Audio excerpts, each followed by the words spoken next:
हरे Krishna Krishna Krishna Hare Hare,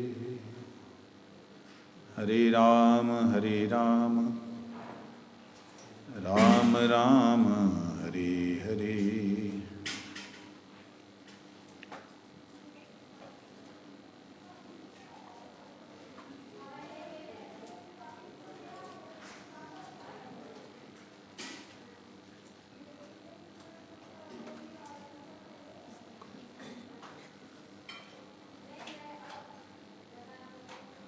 full कर दो उसको।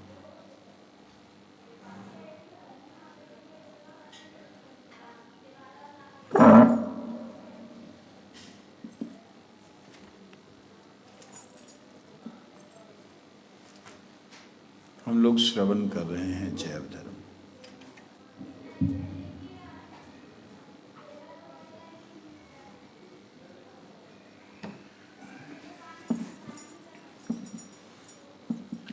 तेरहवें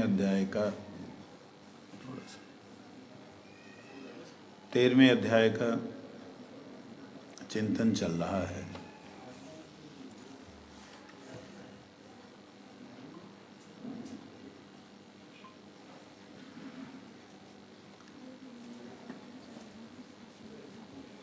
कि 9 प्रकार के तत्व ऐसे हैं जो हमारे लिए एकमात्र साध्य वस्तु है।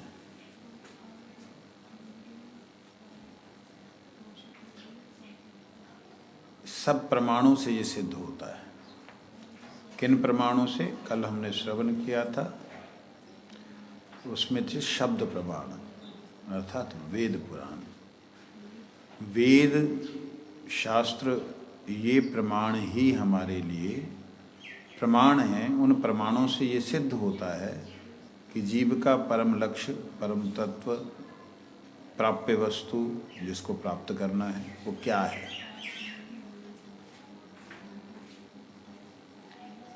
कहते जिसमें नंबर 1 है श्री हरि ही परम तत्व है।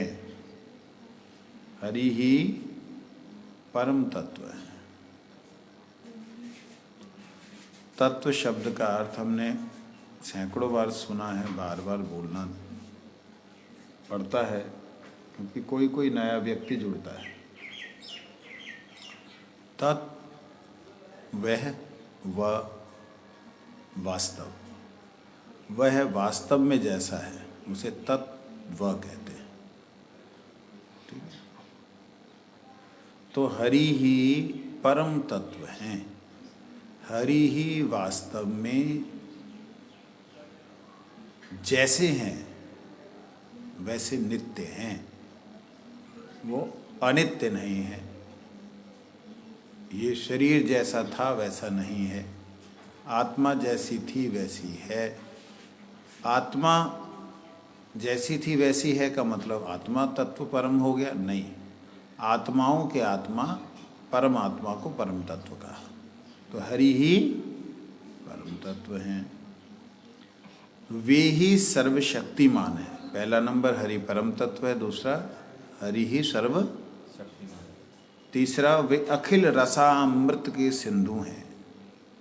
जितना भी हम इस संसार में एक दूसरे के प्रति प्रेम, जितना भी इस संसार में एक दूसरे के प्रति द्वेष, जितना भी इस संसार में अपने एक दूसरे के प्रति राग, जितना भी इस संसार में एक दूसरे के प्रति विनोद हास्य, जितना भी इस संसार में एक दूसरे के प्रति विभत्स भयावना, जो कुछ भी हमें दिखलाई देता है वास्तविकता में वो भगवान ही उसके मूल आधार हैं। भगवान भयानक भी हैं, रुद्र भी हैं, विभत्स भी हैं, घृणित जैसा भी दिखते हैं। ऐसा कैसे? जितने भी रस हैं वो सब भगवान में। कैसे हैं? कंस के कारागार में जब भगवान उसके माता पिता को कृष्ण छुड़ाने के लिए जा रहे हैं तो वहाँ पे एक बहुत बड़ा स्टेडियम, बहुत बड़ा, वहाँ पे उनको कृष्ण को आता देख करके सभी लोगों के मन में अलग अलग भाव उत्पन्न हो गए। किसी ने घृणा से देखा, ओह ये बेकार है, मतलब इसने, मतलब जिसके लिए उसको देख करके ये भाव आए कि भाई ये हमारी जाति का नहीं है। अब असुरों के लिए तो घृणा ही होगी ना। हालांकि सर्व सुंदर है, लेकिन वो सुंदर नहीं है ना खुद। कुरूप के लिए, जिसका रूप नहीं है, रूपवान जो है घृणित होता है। रूपवान के लिए कुरूपवान जो है वो घृणित होता है। तो भगवान के अंदर एक घृणा शब्द का प्रयोग नहीं किया जा सकता, परंतु द्वादश रस जो है परिपूर्ण रूप से भगवान में है, आंशिक रूप से इस संसार में है। ठीक है। भगवान अखिल रसामृत सिंधु हैं। भगवान सभी रसों की सिंधु हैं। इसके अंदर कोई भी ऐसा भाव इस संसार में नहीं है जो भाव भगवान में ना हो।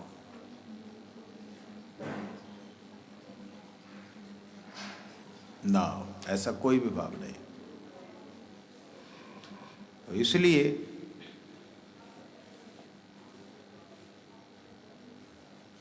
भगवान अत्यंत प्रिय हैं।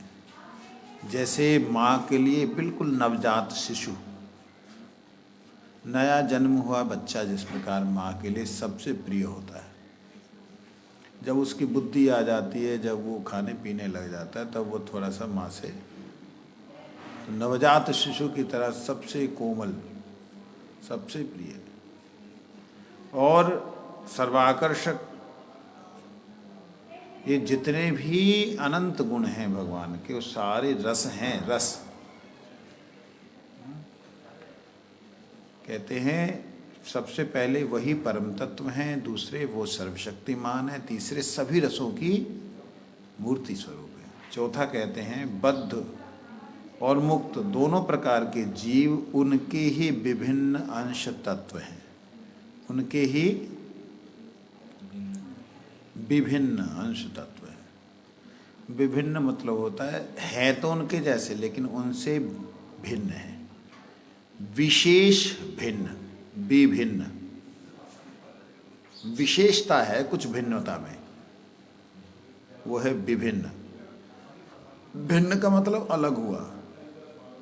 विशेष भिन्न, विशेष भिन्न का मतलब है एक जैसे, लेकिन थोड़ी सी इसमें अलग है। वो थोड़ा सा अलग क्या है? वो है 5वां नंबर बोलते हैं, जीव माया के अधीन है और भगवान माया के अधीश्वर है, मालिक है। जीव अणु है, वो चेतन, परम चेतन है। इस तरीके से वो बी जो शब्द है, विशेषण, भिन्न है लेकिन भिन्न नहीं भी है, इसलिए विशेष है। विशेषण जो लगा दो कारणों से, एक है विभिन्न, भिन्न है लेकिन अलग नहीं है।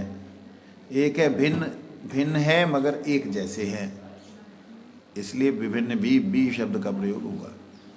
आगे कहते 5 नंबर, जीव माया के अधीन होते हैं और मुक्त जीव माया से मुक्त होते हैं।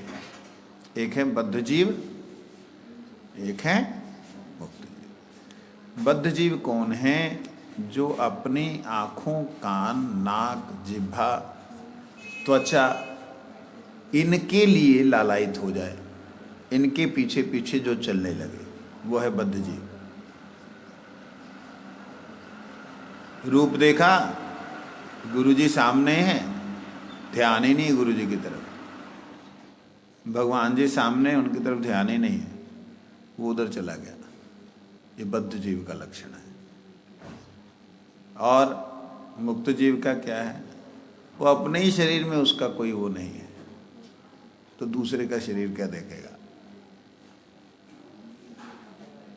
तो रूप रस गंध शब्द स्पर्श। रूप रस कहाँ है?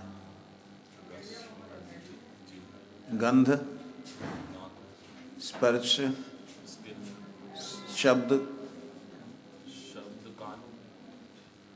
तो ये पांचों इंद्रियां ज्ञान की, ज्ञान लेने वाली। यहाँ इन ज्ञान इंद्रियों के पीछे पीछे जो चलता है उसके विषय को प्राप्त करने के लिए वो बद्ध जीव है।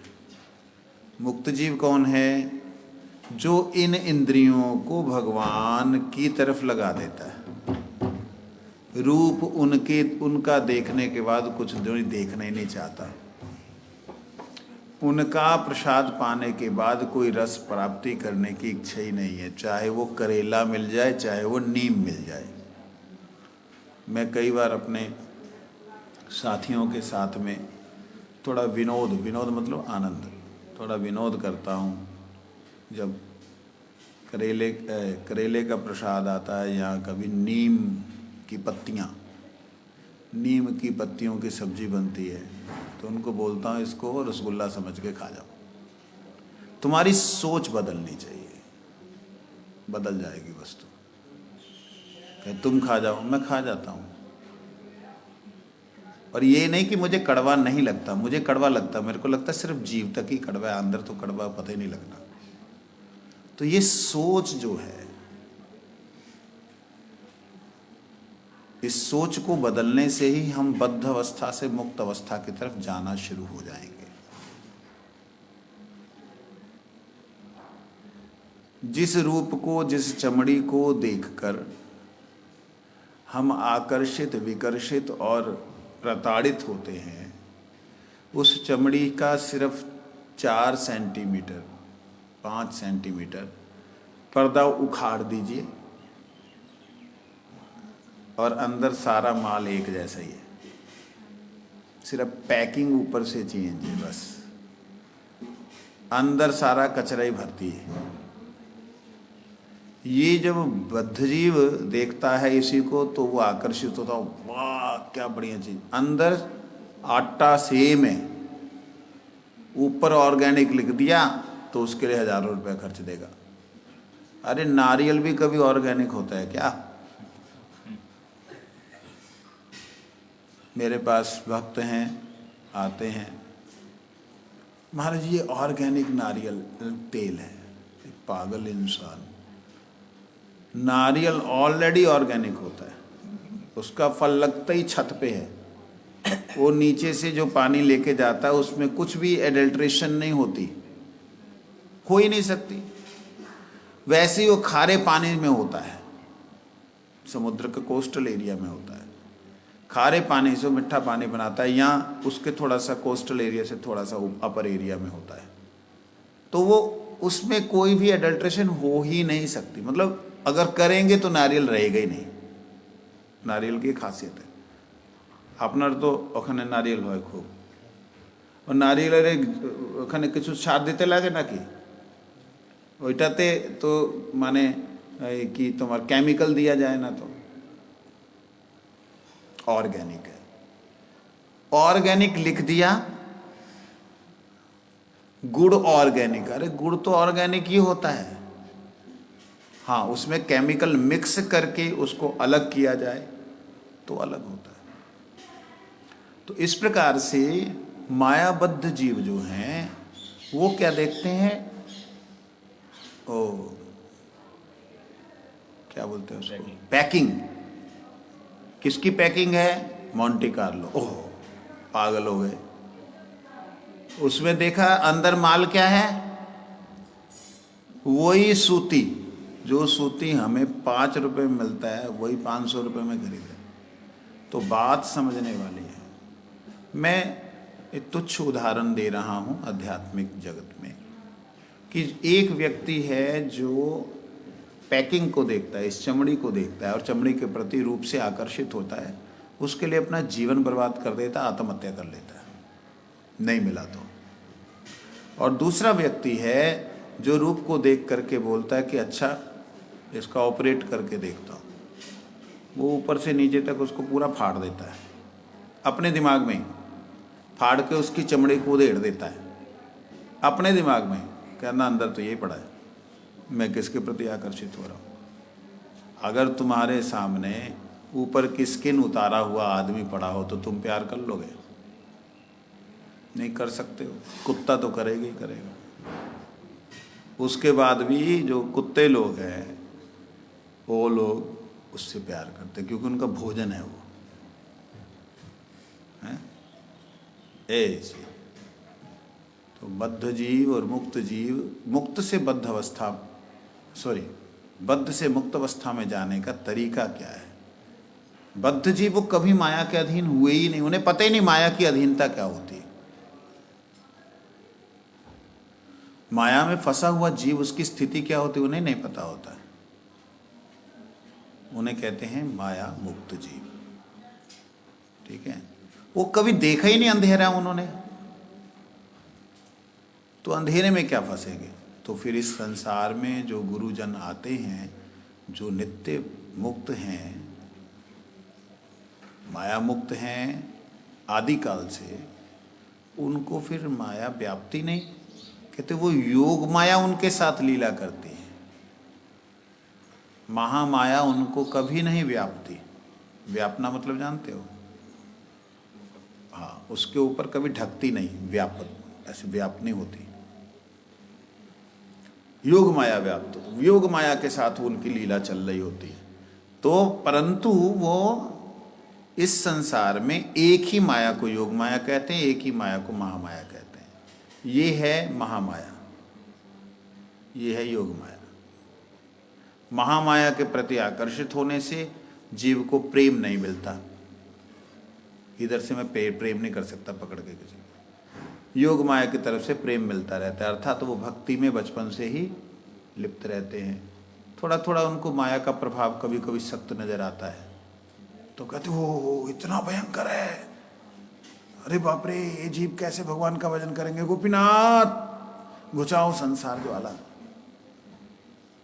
वो तो प्रेम में है, उनके अधीन है योग माया के। वो इधर वाली की जो शक्ति है, थोड़ी सी इधर वाली शक्ति दिखाती है योग माया, तो कहते बाप रे बड़ा भयंकर है। हालांकि उनको भयंकर का पता भी नहीं है भयंकर शब्द क्या होता है, प्रैक्टिकली देखा जाए। माया में फंसे ही नहीं वो। बिल्कुल आगे आ जाओ, शायद 2-4 मिनट लोगों के पास समय इसलिए आ रहे हैं आज सुनने के लिए। आगे आ जाओ थोड़ा। बोलो इतनी देर में गर्म की सीट और फिर हाँ। तो इसलिए बद्ध जीव माया के अधीन होते हैं और मुक्त जीव माया से मुक्त होते हैं। माया से मुक्त होने का एक दूसरा अर्थ समझिए। माया में बद्ध, माया से मुक्त के दो अर्थ है। पहले मायाबद्ध तो चलो मायाबद्ध है, फंसा हुआ बेचारा। माया मुक्त के दो अर्थ है। माया मुक्त मतलब माया जो खेल खिलाती है, जो रूप दिखाती है, जो रंग दिखाती है, उसमें वो आकर्षित नहीं होते। ये माया मुक्त जीवों का प्रथम लक्षण है। मायक सांसारिक माया जो है, जो रूप दिखाती है, कितनी सुंदर है, वो उस सुंदरता को देख करके ही अरे बाप रे कितना सुंदर है, वो सुंदरता को देख के ही उसका ध्यान श्याम सुंदर की तरफ चला जाएगा। हे कन्हैया, हे नाथ, आप कितने सुंदर होंगे अगर आपके पुतले इतने सुंदर हैं तो। आपकी माया के बनाए अंधेरे में पैदा हुए पुतले अगर इतने सुंदर, आप वो उनके रूप में फंसा है। मतलब गुरु जी की एक लीला याद आ गई। गुरु महाराज जी जब ब्रह्मचारी थे तो एक दिन ऐसे ही एक कुएं के पास में बैठे हुए अपना कुएं से पानी भरते थे, तो एक माता जी आई घड़े घोड़े ले करके, लड़की थी वो, गुरु जी ब्रह्मचारी थे, तो वो पानी वगैरह भर के और लेके गई। गुरु जी बस वो देख रहे हैं, देख ही रहे, उसको देख ही रहे कि वो पानी भर रही है, सिर पे लेके जा रही है, चली गई। गुरुजी मुस्कुरा रहे हैं। गुरुजी भाव में है कि गोपी जो है वो जल भर रही है, गोपी जल भर के लेके जा रही है, उस भाव में गुरुजी मुस्कुरा रहे हैं। उसको लगा कुछ और उसने जाके कुछ बोला तो सब लोग अल्लाह की, अरे ये ऐसा कैसे हो सकता है, कृष्ण वल्लभ तो कभी ऐसा है ही नहीं, कभी उसने देखा ही नहीं, सोचे नहीं। परमपुरी के पास बात गई, परमपुरी बोलते ओ तुम लोग का माफिक नहीं है,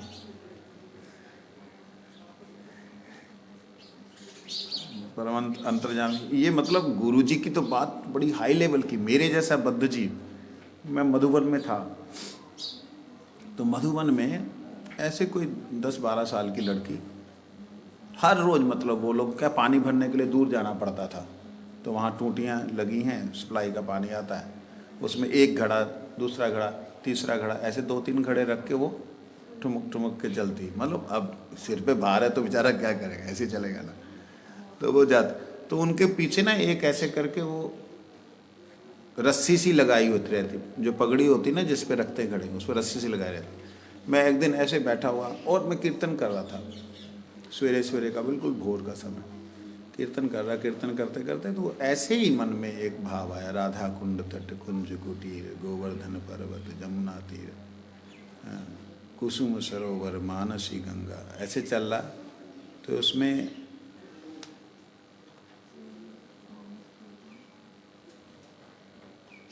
बड़ा अच्छा लग रहा था वो दृश्य। तो मैंने सोचा, मेरे को गुरु जी की याद आ गई। मैंने कहा गुरु जी ने भी ऐसे ही देखा होगा, अगर मेरे को कोई देखे कहेगा बाबा जी क्या देख रहा है। मैं तो एक साधारण जीव, एक मुक्त जीव, मुक्त जीव को माया का कोई भी आकर्षण आकर्षित नहीं कर सकता। मुक्त होते हैं, ये एक अवस्था मुक्त की, कि इस संसार में कोई भी वस्तु देखेंगे तो उनका रिलेशन भगवान से हटेगा नहीं, उसके प्रति भोग बुद्धि नहीं हो सकती। ये एक अलग रिलेशन है। जहाँ भोग बुद्धि आई, जहाँ अपनी इंद्रियों की तृप्ति, आँखों की, कान की, नाक की, त्वचा की तृप्ति की लालसा हुई, इच्छा हुई, तो वहीं समझना कि महाबद्ध जीव है वो।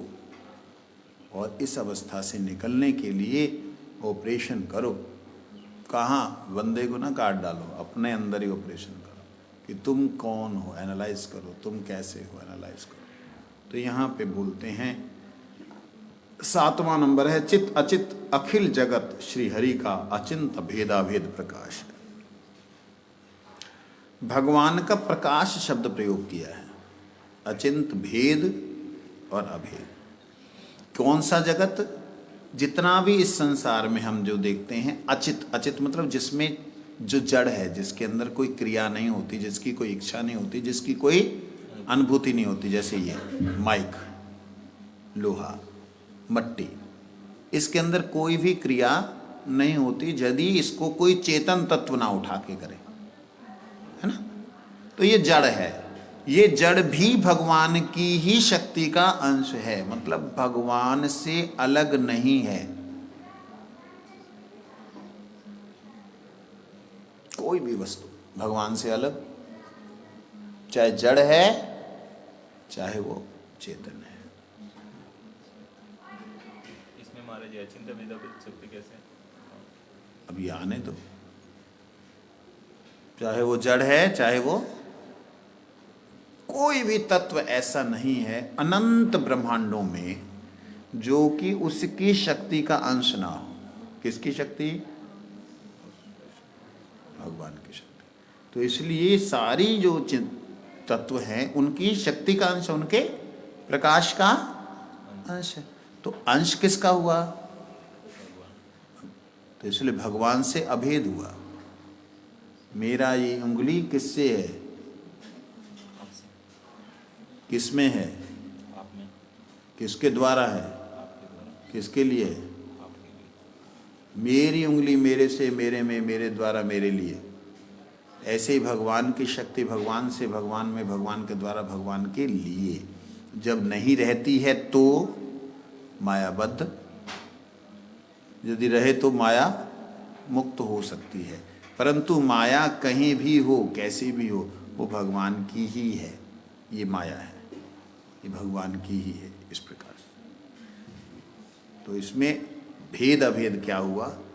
हम ये नहीं समझ सकते कि कितना भगवान की सत्ता इस जड़ में है, कितनी सत्ता भगवान की इस जड़ तत्व में है, हम नहीं समझ सकते। अचिंत, हम नहीं समझ सकते इस जड़ सत्ता के अंदर चैतन्यता कितनी है, हम नहीं समझ सकते। क्योंकि एक जड़ तत्व को दूसरा जड़ तत्व जो जब जोड़ने की प्रक्रिया होती है उसमें चेतन तत्व का सहारा लिए बिना हो नहीं सकता। तो वो कितना सहारा लिए हम नहीं समझ, इसलिए अचिंत। हम कितने अणु हैं, वो कितने विभु हैं, हम कितनी शक्ति है, उनकी कितनी शक्ति है, इसलिए अचिंत। हम सोचते हम तो समझ गए अचिंत भेदा भेद, हमको तो पता लग गया भगवान विभु हैं, हम अणु हैं, भगवान सर्वशक्तिमान है, हम अल्पशक्तिमान है, भगवान ईश्वर है, हम जीव हैं, हम तो समझ गए। अरे कुछ नहीं समझे। जीव कैसे जीव हो, समझ गया? अनंत जीवों के अंदर इन श्वास के साथ में लाखों जीवों को हम लोग पी रहे हैं, लाखों जीव निर्जीव पैदा कर रहे हैं, निकाल रहे हैं। हमें एक भी जीव का नहीं पता है। स्वयं का तो बात क्या करेंगे, दूसरे का ही नहीं पता जो सामने है। अपना तो क्या पता होना, अपना चेहरा व्यक्ति नहीं देखता, दूसरे का तो देख ही लेता है। तो कुछ भी नहीं पता, इसलिए अचिंत कहा है। अचिंत भेदा भेद। मेरे को मठ में जब कथा होती थी, जैसे तुम लोग बैठते हो, तो हमारे टाइम पे जो है हम लोग मतलब प्रश्न बहुत होते थे, करते थे। मेरे जब प्रश्न होते थे तो हमारे पूजनीय गुरुवर्ग बोलते तू मत पूछ, क्योंकि प्रश्न भी मेरा थोड़ा सा गहरे होते थे। तो ये अचिंत भेदा भेद की बात हुई। तो हमारे परम पूज्यपाद, जिनकी कृपा से मैं यूँ कह सकते हो कि हम लोगों को मौका मिला बोलने का, हम चाहे वो विष्णु महाराज हो, चाहे मधुसूदन महाराज हो, चाहे मुनि महाराज हो, चाहे दामोदर महाराज हो, चाहे कोई भी है, हम उन परम पूज्यपाद श्री निष्किंचन गोस्वामी महाराज जी के चरणों में रहे, उनके आश्रय में रहे, उनके चरणों में प्रणाम। उनका ये अभ्यास था। हाँ बोल, मैं क्या बोला, बोल। उनका था, ऐसा तो बोला नहीं, सीधा बोल बोल। अच्छा चल, इस श्लोक का कल अर्थ क्या था, तू कर, बोल, खड़ा हो। वो कोई डंडा लेके नहीं करते थे, उन्होंने अपने जीवन में किसी को थप्पड़ नहीं मारा। उनका गुस्सा ज्यादा, पुलिस आ जाएगी, पुलिस आ जाएगी, ये गुस्सा उनका। हम आपस में लड़ रहे हैं, भाई भाई हैं, आपस में चिल्ला चिल्लम कर रहे हैं, और एक आधा थप्पड़ लग भी गया किसी को, तो उनके लिए वो थप्पड़ मतलब बहुत बड़ा कांड हो गया। मतलब बंद करो महाराज जी, आप लड़ नहीं रहे और गाल कर रहे, नहीं गाल, बात करते करते फिर लड़ाई हो जाती, चुप करो चुप करो चुप करो, बात करते करते लड़ाई हो जाती। अरे महाराज जी लड़ नहीं रहे, हम बात करें, बात तो करने दो, चुप चुप।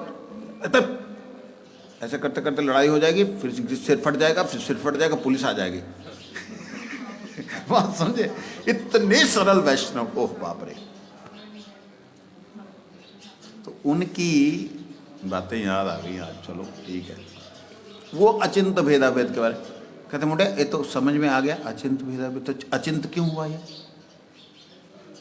जब समझ में आ गया कि ये भेद है भगवान में, ये अभेद है, जीव भी सच्चिदानंद, भगवान भी सच्चिदानंद, जीव अणु है, भगवान विभु है, जीव शक्ति के अधीन है, भगवान सर्वशक्तिमान है, भगवान के अधीन शक्ति है, जीव शक्ति के अधीन है। ये तो समझ में आ गया, इसमें अचिंत क्या हुआ? अब सबके दिमाग घूमे। मैं चुप, तू बोल। मैं क्या, आपने बोला, बोलना नहीं। तो एक अद्भुत एक प्रेम था, आपने बोला बोलना, अब बोलता नहीं है, अब पता नहीं होगा तेरे को। मैंने कहा महाराज जी, ए भैया काहे खटखटा रहे हो?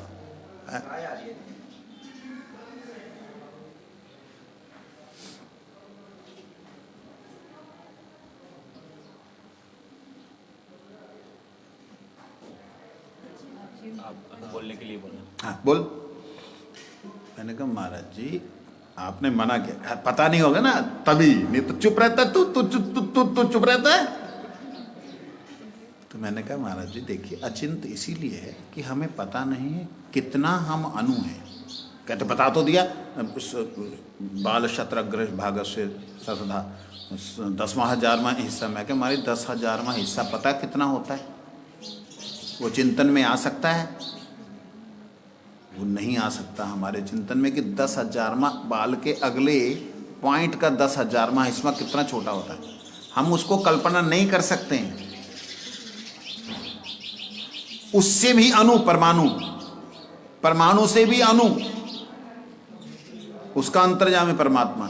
मैं कि ये है अचिंत। देखा है कि है दिमाग हैगा मुंडे का दिमाग हैगा। तो ये अचिंत तत्व है। इस प्रकार से तूने जो क्वेश्चन किया ना, अचिंत किसे, अचिंत कैसे, ऐसा अचिंत।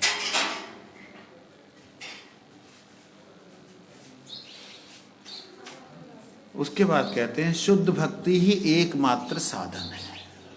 साधन क्या है? साधन, साधन किसे कहते हैं? साध्य वस्तु को प्राप्त करने के लिए जो तरीके अपने। साध्य वस्तु क्या है? साध्य शब्द का अर्थ पब्लिक बेटा मालूम है साध्य किसे कहते हैं? अंतिम लक्ष्य। अंतिम लक्ष्य, जो लक्ष्य अंतिम हो उसे साध्य कहते हैं। अंतिम लक्ष्य जो है उसको प्राप्त करने के लिए साधन क्या है, कैसे प्राप्त किया जाए, उसे साधन कहते हैं। तो कहते हैं केवल मात्र शुद्ध भक्ति ही एकमात्र क्या है? एकमात्र साधन है शुद्ध भक्ति। और प्राप्ति क्या करनी है? साध्य क्या है? लक्ष्य क्या है? साधन तो ये हो गया, लक्ष्य क्या है? भगवान का प्रेम, भगवान जी को प्राप्त करना। तो भगवान जी को प्राप्त करना ये साध्य है, ये प्राप्ति है, ये लक्ष्य है, या भगवान जी का प्रेम प्राप्त करना लक्ष्य है? क्या लक्ष्य? भगवान को प्राप्त करना या भगवान जी का प्रेम प्राप्त करना? भगवान का प्रेम, भगवान का प्रेम अथवा भगवान की सेवा प्राप्त करना। क्या? भगवान की सेवा। भगवान की सेवा, जिस सेवा के बदले में कुछ मिले वो प्राप्त करना हमारा लक्ष्य है, जहां भगवान की सेवा, सेवा को प्राप्त करने के लिए। भगवान की सेवा, भगवान की सेवा को प्राप्त करने के लिए हम यहाँ पे आए, परिक्रमा करेंगे, हमारी मनोकामना पूरी हो जाएगी, हमारा बिजनेस ठीक हो जाएगा, हमारा ये ठीक हो जाएगा, ये ठीक।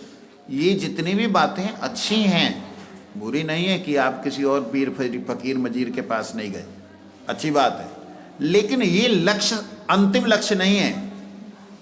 अंतिम आपका टारगेट ये बीच में जरूरत है तो ठीक है, बीच में जो जरूरत है तब भी भगवान जी के ही पास आना है, ठीक है ना।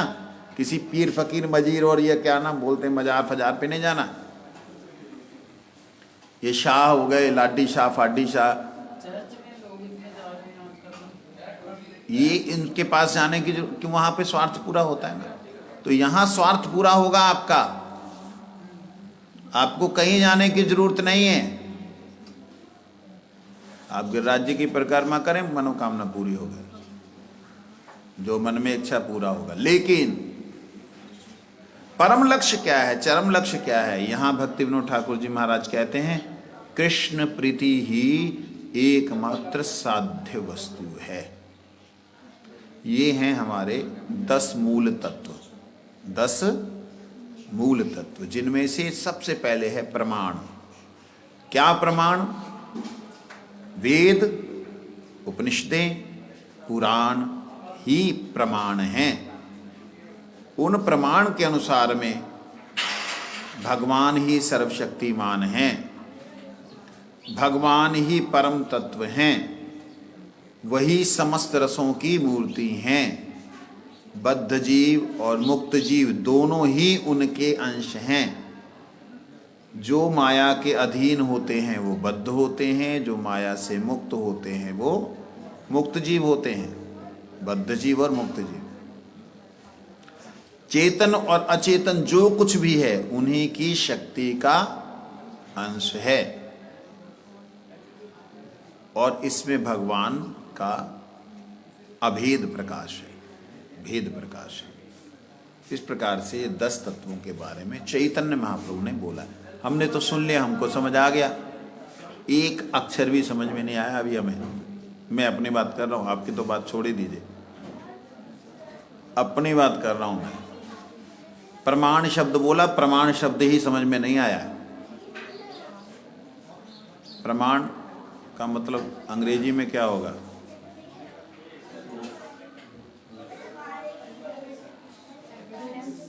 Evidence, proof. सोर्स नहीं होगा, एविडेंस। एविडेंस भी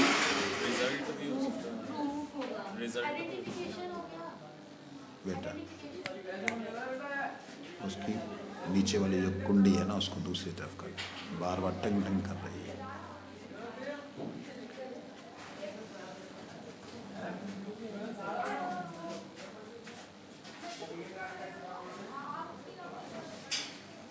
आइडेंटिफिकेशन जो है वो नहीं होता प्रमाण।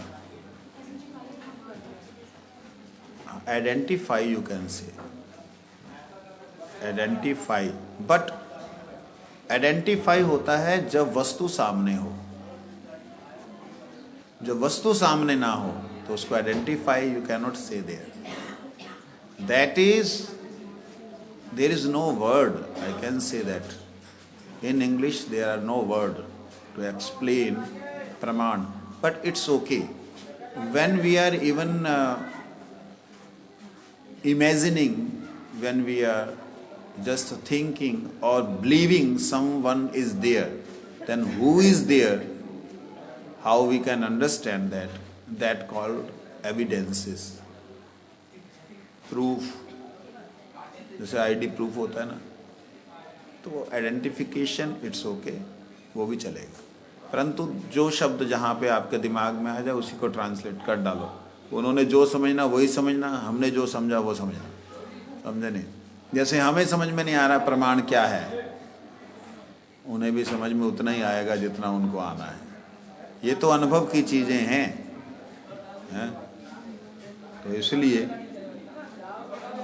कहते हैं स्वयं भगवान गौरंग देव ने, श्री गौरंग देव ने श्रद्धालु जीवों को 10 प्रकार के तत्वों का उपदेश दिया।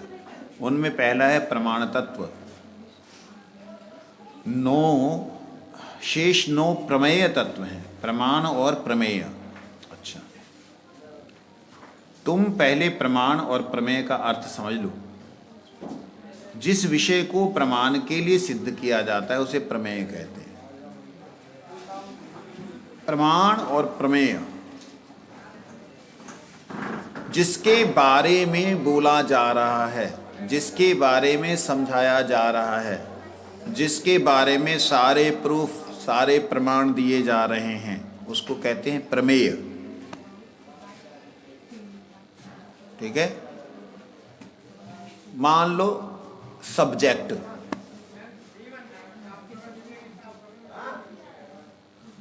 और उसको समझाने के लिए, उस सब्जेक्ट को समझाने के लिए जो बातें बोली जा रही हैं, जो शब्द बोले जा रहे हैं, जो एविडेंसेस दिए जा रहे हैं, उसे कहते हैं प्रमाण। प्रमेय, प्रमाण। प्रमाण एक है, वो क्या है? वेद पुराण स्मृति सुधाकर। प्रमेय 9 है। ये बात यहाँ क्या है?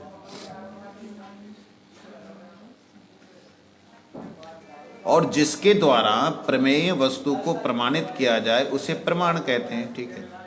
उपरोक्त श्लोक में 10 मूल 10 तत्व अर्थात 10 मूल तत्व आ गया है। अगला श्लोक 10 मूल का पहला श्लोक होगा, जिसमें 10 मूल के पहले तत्व का विवेचन, दूसरे से लेके 8वें श्लोक पर्यंत संबंध तत्व, 9वें से अभिधेय तक साधन तत्व, और 10वें श्लोक में प्रयोजन साध्य तत्व का वर्णन है। ये अब 9 श्लोकों को यहाँ पे वर्णन करेंगे। श्लोक का अर्थ सुनकर वज्रनाथ ने कहा, बाबा जी महाशय, मुझे अभी कुछ भी नहीं पूछना है। अगले श्लोक को सुनकर यदि कुछ पूछना होगा तो आपके चरणों में निवेदन करूंगा, कृपया आप दशमूल तत्व का पहला श्लोक सुनाइए। और अब उसको बोलने लगे कि भाई अब तुम कुछ पूछना चाहते हो, ये है 10 तत्व, इनके बारे में कुछ तुम पूछना चाहते हो, मेरे को अब कुछ नहीं पूछना, क्योंकि विद्वान थे वो, फालतू तार्किक नहीं थे। बिना बात के तर्क, बिना बात की, भाई गाय की सिर के जो है ऊपर सींग नहीं थे, पूंछ थी। अरे गाय के सिर पे जो है सींग नहीं होते, पूंछ होती है, ऐसा होता है क्या? नहीं, मैंने देखे। अरे वो बिना बात का तर्क, तो ऐसा तर्क नहीं। विद्वान है इसलिए उन्होंने कहा मेरे को अब कुछ नहीं पूछना, आप बस आगे सुनाते जाइए, अब तो जो मेरे को समझ में आ रहा है, क्योंकि ये सब सुना ही नहीं था। बाबा जी, अच्छा, बहुत अच्छा, मैं तुम्हें 10 मूल श्लोक का पहला श्लोक सुनाता हूँ। स्वतः सिद्धो वेदो हरिदयित वेद्य प्रवृत्तितः प्रमाणं सतप्राप्तं प्रमिति विषयान् तावन्नवविधान यथा प्रत्यक्षादि प्रमितीति सहितं साधयति न युक्तिस्तर्काख्या प्रविश्यति तथा शक्तिरः। दशमूल तत्व का प्रथम श्लोक। अर्थात श्री हरि के कृपा पात्र ब्रह्मा जी के द्वारा परम पराक्रम से संप्रदाय में जो स्वतःसिद्ध वेद पाए जाते हैं वे आमनाय वाक्य कहे गए हैं।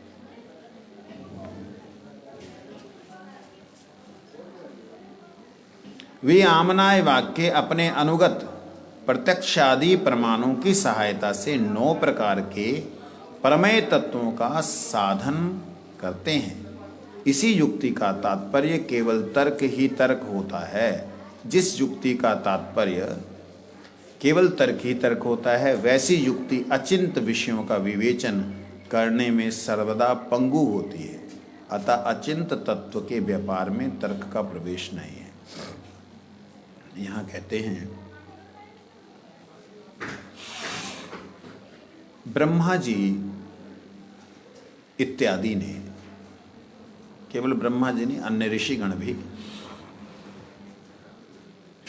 उनके परम पराक्रम मतलब उन्होंने जो साधना की, पराक्रम, क्रम मतलब चले, परा मतलब पराशक्ति की तरफ चलना। हमारे साधारण शब्दों में यहाँ पराक्रम का मतलब होता है एक्सरसाइज या कुछ ऐसा उत्पाद करना, ये नहीं।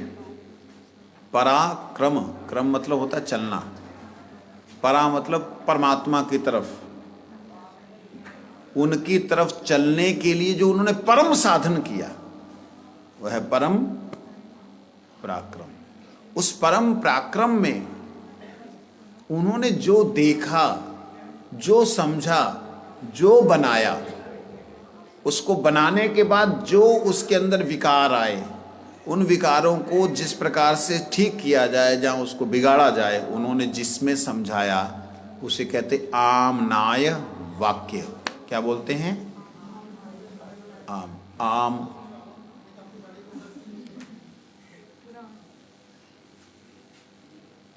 आमनाय वाक्य मतलब जो वाक्य जो है आए हैं, उन्होंने ही नहीं बनाए हैं, जो आए हैं। कैसे? देखिए, हमारे को भाषा किसने सिखाई? हमारे माँ बाप ने। हमारे पास अ आ क ख ग घ च छ ज ज ट ट ठ ठ, ये कहाँ से आया? माँ बाप से, शिक्षकों से। उनको कहाँ से आया? ऐसे करते करते आदि में चले जाएं ब्रह्मा जी, उनको कहाँ से आया? तो जहाँ से आया उसे कहते आमनाय। जनयति, नीचे आए। तो ये शब्द जो हैं अब अंग्रेजी के, उर्दू के, फारसी के शब्द किसने दिए? कहते उनके बुजुर्गों ने दिए। वो आमनाएं नहीं है। क्यों नहीं आमनाएं हैं? क्योंकि वो पूर्ण नहीं है। वो पूर्ण क्यों नहीं है? पूर्ण जी, आपके ही शब्द पूर्ण है जी। हाँ, ऐसे कैसे आप बोल सकते हैं? देख लीजिए। कैसे दिखाओगे? देख लो, दिखा देते हैं। हमारी एक कितना होता है? एक में एक होता है, दो में दो होता है, तीन में तीन होता है। तो क्या तीन में तीन लाइनें होती हैं हमारी? अंग्रेजी में तीन लाइनें है ना। अंग्रेजी में 8 कितने अक्षरों का होता है? कितने उसमें अल्फाबेट यूज होते हैं? 5। और हमारे 1। तो साइंटिफिक लैंग्वेज कौन सी हुई? हमारा ये हो गया साइंटिफिक लैंग्वेज कौन सी? अच्छा, उनका एल अगर लिखेंगे तो कितने अक्षर आए इसमें? एल, एल में कितने अक्षर आए?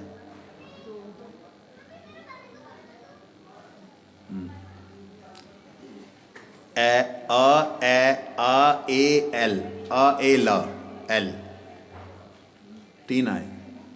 इसमें अ को ए नहीं लेंगे ना, एल तो नहीं बोलेंगे आप, एल तो नहीं बोल सकते, एल बोल रहे हैं। तो ए कोई मात्रा है आपकी हिंदी में? तो 2 अक्षर जुड़े, अ, ए, ला।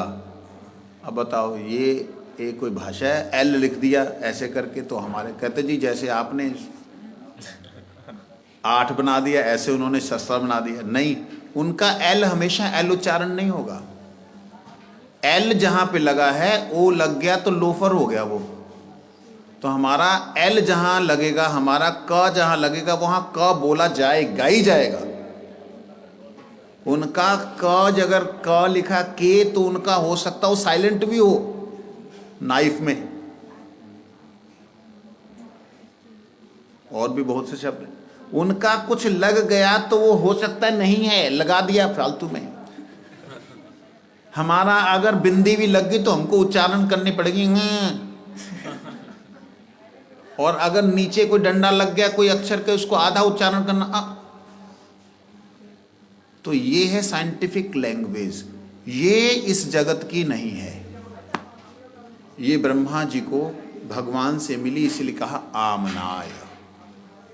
आदि पुरुष के द्वारा जो धरती पे उतरती उसे आमनाय कहते हैं। ठीक है जी। तो आमनाय वाक्य जो है वो किसके द्वारा आए? परम पराक्रम के द्वारा आए। परम पराक्रम शब्द का अर्थ बेटा बोलो, मैंने भी बोला था। पराक्रम शब्द का अर्थ बोला था।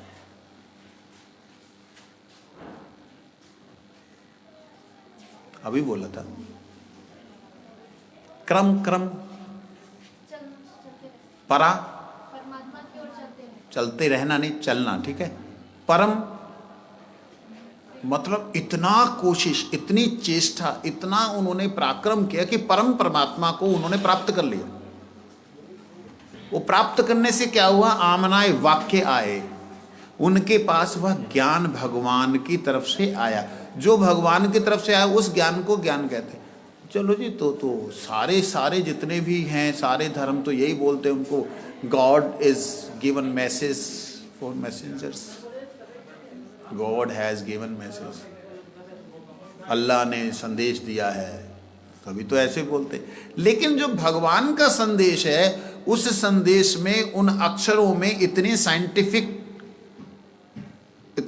इतना वैज्ञानिकता है कि उनको कुछ तोड़ मरोड़ नहीं सकता। ये खासियत है। लेकिन आप जिनको आप कह रहे हैं कि आपको फलाने ने दिया, आपको फलाने ने, उस गॉड ने कहा, जाओ उसने कहा, तो उसमें तोड़ा मरोड़ा जा सकता है, लेकिन इसमें तोड़ा मरोड़ा नहीं जा सकता। क्यों नहीं तोड़ा मरोड़ा जा सकता? क्योंकि भगवान के शब्दों में इस संसार को क्या कहा? ब्रह्मांड। क्या कहा? अंड का मतलब क्या? अंडे की तरह, ठीक है। फिर कहे लोक, इसको क्या कहा? पृथ्वी को भूलोक, क्या कहा? और फिर क्या कहा? भूगोल, क्या कहा? गोल का मतलब, गोल का मतलब बाइबल में क्या कहा? चपटी है धरती। कुरान में क्या कहा? धरती जो चपटी है आखिर में जाकर के डूब जाती है, पता नहीं खत्म हो जाती है। तो हमारे शास्त्रों में जो वैदिक ज्ञान है वो आमनाय ज्ञान, आमनाय प्राह तत्व की जहां बात होती है वो बात अकाट्य है, उसको काटा नहीं जा सकता। कोशिश करो तो समझ सकते हो, ना मानो तो ना मानो, तुम्हारी इच्छा है कि मैं सूरज को नहीं मानती, मैं सूरज की रोशनी में नहीं जाती, ना जा, तेरा नुकसान है। उससे जो मिलने वाली चीज वो भी मत खा। फिर सब्जियां, साग सब्जियां, ये चीज। इसलिए परमात्मा को जो ना माने उनके लिए आमना ये प्रमाण, ये तत्व, ये सब फालतू की बातें हैं। लेकिन आमना है प्राह तत्व की बात जब हम करते हैं तो उसमें वेद ही उसके प्रमाण हैं। कहते हैं प्रत्यक्ष आदि प्रमाणों की सहायता से 9 प्रकार के प्रमेय तत्वों का साधन करते हैं। जिस युक्ति का तात्पर्य केवल तर्क ही तर्क होता है, ऐसी युक्ति अचिंत विषयों का विवेचन करने में सदा पंगु है। अचिंत विषय, अचिंत सब्जेक्ट, विषय, जिसको जाना नहीं जा सकता वो विषय कैसे हो सकता है? जिसे जाना नहीं जा सकता उसके बारे में बोल कौन सकता है? कहते अचिंत है, ऐसा नहीं कि जाना नहीं जा सकता है। चिंतन से परे है, ऐसा नहीं है कि जाना नहीं जा सकता है। जैसे उदाहरण के लिए आपका दिमाग आपके चिंतन से परे है, लेकिन क्या आप अपने दिमाग को जान सकते हो कि नहीं? जान सकते। जितना चाहोगे उतना जान लोगे, जितना चाहोगे उतना जान लोगे। कहते हैं अचिंत तत्व होने पर अगर हम तर्क करें तो तर्क से दिमाग को नहीं समझ सकोगे। ये अनुभव की वस्तु है। मन को समझना अनुभव की वस्तु है, शरीर को समझना तर्क की वस्तु है। इसको तर्क से जान सकते हो, लेकिन जो शरीर से सूक्ष्म है उसको तर्क से, उसको इंस्ट्रूमेंट से, शरीर को तो चीर फाड़ सकते हो इंस्ट्रूमेंट्स के द्वारा। MRI करवा लो, आजकल तो 120 स्लाइसिस वाला भी आ गया, मतलब एक ही परत के 120 स्लाइसिस वाला भी आ गया। तो परंतु जहां बात आ जाती है ये वाले काट कटान की, वैसा वैदिक ज्ञान में नहीं होता। वहां पे आपको एक हद पे जाके स्वीकार करना होता है कि हाँ ये बात सत्य है। क्यों सत्य है? क्योंकि ये ऋषियों ने ऐसा ऐसा किया, उनको ये मिला। आपने तो नहीं देखा H2O का फॉर्मूला कैसे बना? पानी बन गया, H2O = वाटर। ऑक्सीजन आपने तो नहीं देखी ऑक्सीजन क्या होती है? आपके नाक ने ऑक्सीजन को क्रिएट किया। कैसे क्रिएट किया? बाद उसमें से कुछ बाहर छोड़ दी, कुछ अंदर ले ली। आप ऑक्सीजन देखो, अभी पीछे जरूरत पड़ी थी, कैसे सिलेंडरों के लिए लोग आगे पीछे दौड़ रहे थे। भैया ऑक्सीजन डेली ले रहे हैं, उसके बारे में कोई खबर हुई? कुछ समझ में आई भगवान की थ्योरी? नाक में फिल्टर लगा रखा है इतना छोटा सा, इतनी बड़ी बड़ी मशीनें नहीं कर पा रही वो काम, छोटा सा फिल्टर लगा रखा है। लेकिन अगर तर्क करोगे तो इस नाक के अंदर का फिल्टर आप निकाल नहीं सकते। तो इसी प्रकार से इसे आपको स्वीकार करना होगा। हाँ ये फिल्टर लगा है, परमात्मा ने दे रखा है, इसमें ऑक्सीजन हम ले रहे हैं, दैट्स ऑल। आपको ये लगाना होगा, विश्वास करना पड़ेगा। आत्मा होती है, इस पर विश्वास करना पड़ेगा। क्यों विश्वास करना पड़ेगा? तुम बोल रहे हो, बाप को तुम जला चुके, क्योंकि वो निकल गया था बीच में से। शरीर को तुम मानते नहीं, तुम शरीर को आदमी मानते ही नहीं हो। नहीं जी, हम तो शरीर को ही आदमी मानते हैं। अगर मानते जलाते क्यों? अरे वो तो फिर मर गए, शरीर मरा जब बाप मरा। इसलिए तर्क जो है वो तर्क हर जगह पे नहीं चलता है। तर्क जिज्ञासा के लिए हो, जिज्ञासात्मक हो तो वो बहुत अच्छा है। जैसे ये हमारे वज्रनाथ जी का जो था, वज्रनाथ जी का जो तर्क था, पहले विद्वान थे, जिज्ञासात्मक था। जहां पे महाप्रभु की बात सुनने शुरू हुई वहीं पे शांत हो गए। कहते अब आप सुनाइए, अब मैं कुछ नहीं बोलना चाहता, अब सुनाइए बस। अब मेरी पूछने की भी कुछ इच्छा बची नहीं, क्योंकि मेरी सीमा से बाहर की बात आ गई। अब जब बाहर की बात आ गई तो मैं सुनना ही चाहूंगा। पांचा गुरु वैष्णव बोलो। अचिंत्य शक्ति, जो भगवान की अचिंत्य भेदाभेद शक्ति है, उसको कैसे अनुभव किया, किस अवस्था में जाके प्राप्त किया? इसको प्राप्त करना क्या है ही हमारे साथ में। मैंने अभी नाग की बात बोली, ये भी अचिंत्य है। ले आगे चल। साधक को कैसे प्राप्त होगी? साधक सोचता रहे तब तो प्राप्ति नहीं होगी ना उसके। ये तो बेटा प्राप्ति की, इसकी अचिंत्य शक्ति को क्या प्राप्त तुम करोगे? अचिंत्य शक्ति के एक सूक्ष्म अंश स्वयं हो, तुम ही अचिंत हो, तो इस शक्ति को क्या प्राप्त करना है? शक्ति तो तुम ही हो। पूर्णतः जानना बोले, पूर्णतः कोई नहीं, भगवान भी नहीं जान सकते, तू क्या जानेगा? भगवान भी अपनी अचिंत्य शक्ति के विषय में नहीं जान सकते। जान नहीं सकते शब्द प्रयोग किया मैंने, नहीं जान सकते। क्यों नहीं जान सकते? मैंने उस दिन एक बार एक शेर बोला था, भगवान की करुणा ना जाने क्या क्या गुल खिला रही है। भगवान की करुणा ना जाने क्या क्या गुल खिला रही है। देखो सूरज की रोशनी की तरह कीचड़ में कमल खिला रही है। पतित जीव ऐसी बद्ध अवस्था में थे जहां उन्हें अपना कुछ पता नहीं था, उन्हें भगवान का पता बता रही है। भगवान की करुणा क्या गुल खिलाए, नया बन गया।